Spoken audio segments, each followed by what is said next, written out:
Hi గారు, welcome to our channel. ప్రస్తుతం మనతో పాటు భరద్వాజ్ గారు సీనియర్ జర్నలిస్ట్ ఉన్నారు. వారితో ఒకసారి మాట్లాడదాం. సార్ నమస్కారం సార్. నమస్తే. సార్, ఛత్తీస్గఢ్ లో మరోమారు ఎన్కౌంటర్ జరిగాయి సార్ మావోయిస్టుల పైన. దాదాపు 31 మంది వరకు చనిపోయారని కూడా వార్తలు వస్తున్నాయి. సో ఈ వరుసగా మావోయిస్టుల పైన దాడులు అయితే అంటే ఎన్కౌంటర్లు అయితే జరుగుతూ వస్తున్నాయి. తెలంగాణలో జరిగాయి, ఇప్పుడు ఛత్తీస్గఢ్ లో మరోమారు. మీరు ఏం చెప్తారు సార్? ఇక్కడ ఏం జరిగింది, మీరేం చెప్తారు? అంటే వరుస ఎన్కౌంటర్లు కాదండి, నక్సల్ ముక్త్ భారత్ అని చెప్పి ప్రకటించాడు ఆయన. ఈ దేశ హోంమంత్రి సీరియస్ గా ప్రకటించాడు ఆయన. అవును, నక్సల్ ముక్త్ భారత్ అని ప్రకటించటంలోనే ఏరేస్తాం అనేటువంటి ఒక వార్నింగ్ ఉంది. ఆ ఏరివేత అనేది జరుగుతోంది.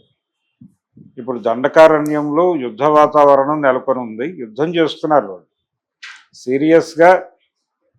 అడవుల నుంచి అంటే ఉద్యమకారుల్ని బయటకు పంపించేసేటువంటి ప్రోగ్రాం ఆపరేషన్ కగార్ అనేటువంటి పేరుతో నడిపిస్తున్నారు.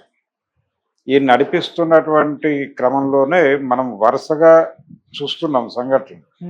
అంటే దాదాపు ఈ 5-6 నెలలు నుంచి సీరియస్ ఎన్కౌంటరు, భారీ నష్టాలు జరుగుతూనే ఉన్నాయి.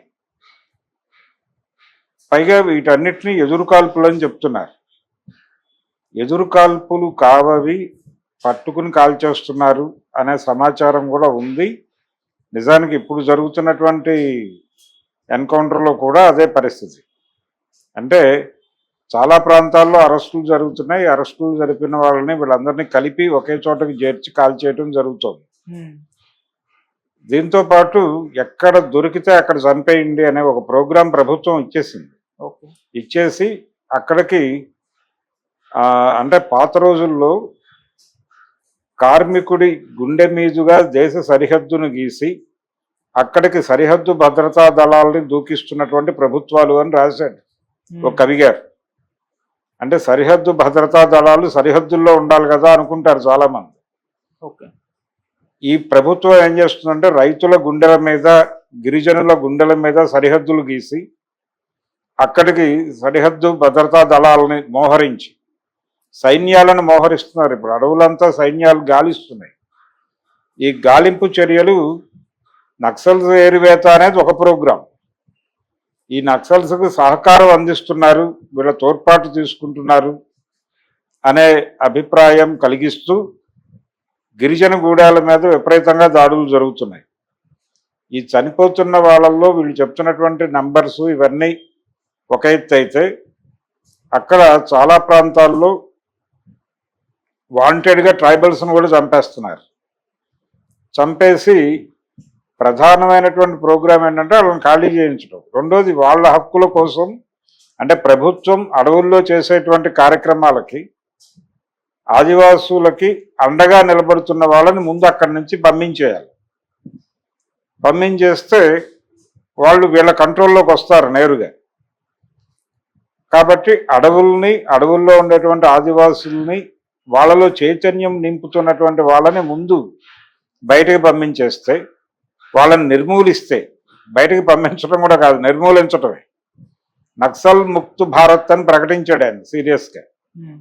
కాబట్టి ఇది వాంటెడ్గా చేస్తున్నటువంటి హత్యాకాండ. అడవుల్లో ఉన్నటువంటి ఆదివాసుల కోసం పనిచేస్తున్న వాళ్ళని చంపేయాలి.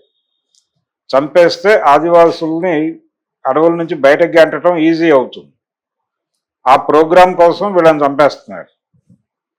ఇది వ్యూహంలో భాగమే. ఈ వ్యూహంలో భాగంగానే హత్యాకాండ చేయటానికి సైన్యాన్ని వినియోగిస్తున్నారు. సైన్యం అనేది జనరల్గా దేనికోసం వాడతారు అంటే ఇప్పుడు నిరాయుధులుగా చంపేస్తున్నారు అక్కడ. నిజానికి యుద్ధం వాళ్ళ వైపు నుంచి కూడా జరుగుతోంది. ఆయుధ పోరాటం అని ప్రకటించిన సందర్భంగానే ఆయుధాలు పట్టుకుని తిరుగుతున్నారు అక్కడ. మీరు వాళ్ళ సిద్ధాంతం ఓపెనే, మేం సాయుధ పోరాటం చేయక తప్పని పరిస్థితి ఉంది అని వాళ్ళు ప్రకటించి అడవుల్లోకి వెళ్ళారు.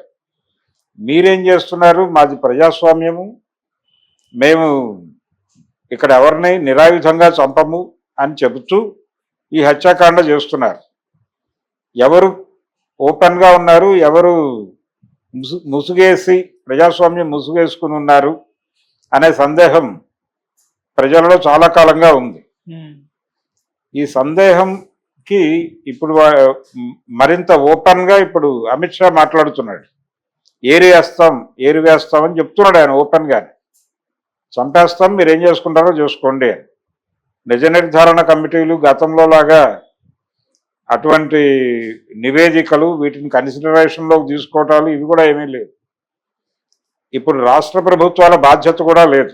ఛత్తీస్గఢ్ ప్రభుత్వం బాధ్యత కాదు, నేరుగా కేంద్ర ప్రభుత్వమే ఈ వ్యవహారాలను డీల్ చేస్తోంది. కేంద్ర హోంశాఖ నుంచే డిజైనింగ్ జరుగుతోంది.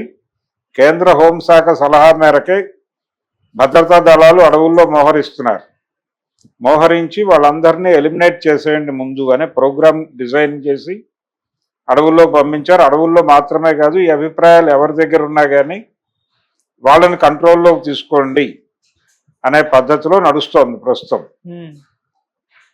అంటే ప్రభుత్వ కార్యక్రమాలని ఎవరు నిరసించినా ఉక్కుపాదంతో అణిచేసేటువంటి ఒక పరిస్థితిలోకి ప్రభుత్వం వెళ్ళిపోయింది. ఇది ఫాసిస్ట్ టోన్. అంటే ఫాసిజం అంటే మెజారిటీ ప్రజలు మాతో ఉన్నారు అని చెప్పి ఏదో మతం పేరుతోనో మరో పేరుతోనో మెజారిటీ జనం మాతో ఉన్నారని చెప్పి ఈ నమ్మకాన్ని కార్పొరేట్లలో కలిగించి వాళ్ళని ఆహ్వానించి వాళ్ళకి ఈ జనాలతో ఊడిగం చేయించటం, ఇది ప్రోగ్రాం. ఈ ప్రోగ్రాంకి ఎవరు అడ్డుపడ్డా వాళ్ళని నిర్మోహమాటంగా నిర్దాక్షిణ్యంగా చంపేయటం. ఈ చంపేయటం అనే ప్రోగ్రాముతో కలిపి ఈ మొత్తం వ్యవహారాన్ని ఫాసిస్ట్ ధోరణి అంటారు. ఫాసిజం అంటే వ్యాపారమే, కార్పొరేట్ బిజినెస్ కి ఫెసిలిటేట్ చేయటం కోసం వాళ్ళు దానికి వ్యతిరేకంగా నిలబడిన వాడిని ఎవరినైనా చంపేస్తారు. ఈ హత్యాకాండ జరుగుతోంది ఆ నేపథ్యంలోనే.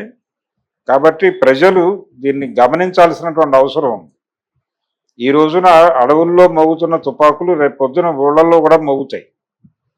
ఊళ్ళల్లో మోగటం కూడా ప్రారంభం అయింది ఆల్రెడీ. కాబట్టి జనం మీద యుద్ధం ప్రకటించినటువంటి ప్రభుత్వాన్ని మనం భరిద్దామా, ఆ ప్రభుత్వాన్ని పక్కన పడేద్దామా? ఎన్నికలతో సాధ్యం కాదు ఇది బ్యాలెట్ ద్వారా సాధ్యమయ్యే యుద్ధం కాదు. ఎందుకు సాధ్యం కాదంటే బ్యాలెట్ వాళ్ళు ఎలా నిర్ణయిస్తే అలా నడిచేటువంటి పరిస్థితి ఉంది. ఢిల్లీలో వాళ్ళు విజయం సాధించడమే దీనికి సంకేతం. కాబట్టి వాళ్ళు ఏ ఆయుధాలతో అయితే ప్రజల కోసం నిలబడుతున్న వాళ్ళని అణిచివేస్తున్నారో, చంపేస్తున్నారో, ఆ చంపేస్తున్న వాళ్ళని పూచిక పొలాలతో ఎదుర్కోవడం సాధ్యం కాదు.